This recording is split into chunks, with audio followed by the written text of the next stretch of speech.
Okay, good morning. So, meron mo tayong i-unbox ngayon, itong Bosch na GSH 500. Actually, gamit na po natin yung GSH 500 na model, pero meron po palang Max series ito. So, hinahanap po natin yung dati para parehas po sa existing na gamit natin, kaso wala pong available. So, subukan na lang po muna natin itong SDX.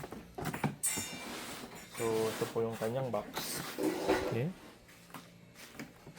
And then, may kasama po siyang extra na isang bit. Okay. So, purely demolition hammer lang po ito. Wala po siyang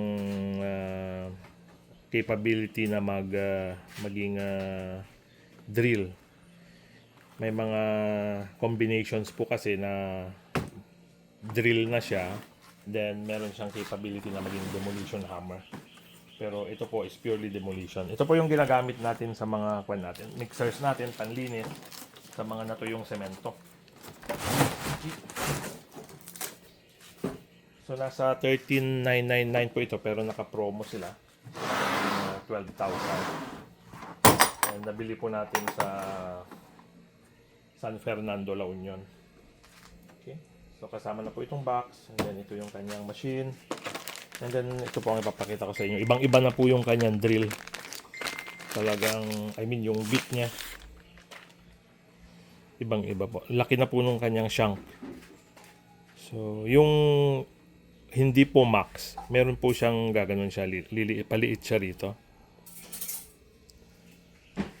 So, SDS pa rin ito. Pero ito, yung tawag po nila is SDS Max. So, talagang pinalaki po. Mas makikitang pang heavy duty na siya. So, ang paglagay po nito is very straightforward. Meron naman po siyang dito. Ito po yung kanyang instruction. Igaganon lang po ito. Ganun lang. Yan pa.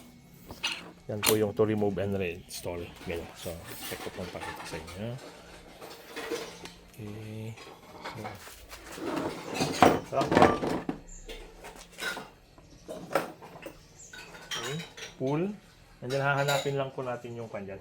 Pero kahit hindi natin tignan, yan po. Medyo pipersahin lang po natin at medyo may kakak na. Yan po. Ayan po. Nakalock na siya. Hindi na po yan.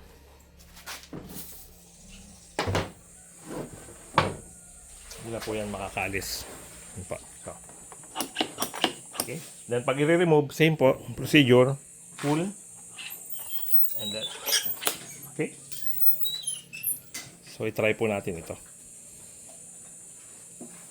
Ang medyo naging lang niya, dahil iba na yung kinuha natin, hindi na po pwedeng magsalitan sila ng bala ng isang GSH 500 natin. Pero kung maganda naman po yung performance nito, and konting diferensya lang po sa may hindi Max series, then ito na po ang kukunin natin. Lagi GSH 500 pa. Kanyang model. Okay? Na-testing na po natin. Medyo check natin dito kung kaya nating i-test doon sa may area doon sa saksakan. Okay?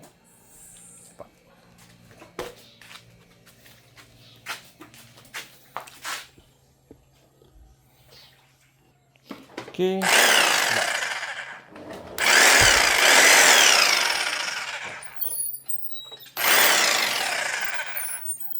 Okay. Ito ang ating Bosch GSH 500 demolition hammer. Okay. So, ang tinitignan na po natin ngayon din ng mga ganito is kung pwede na tayong mag-consider nung cordless. Ang challenge po kasi ng cordless, napakamahal po ng battery, saka mismong yung machine. Ito po pala yung kanya, pwede nyong, para kung saan po kayo komportable. Baba, 90 degrees, taas, depende po sa positioning na kailangan natin sa trabaho. Okay? Pero pag i-stow po natin, nakaganyan lang po siya. Okay? Ito ang ating unboxing and testing ng GSH 500 demolition hammer po ng Bosch. Okay? Salamat po!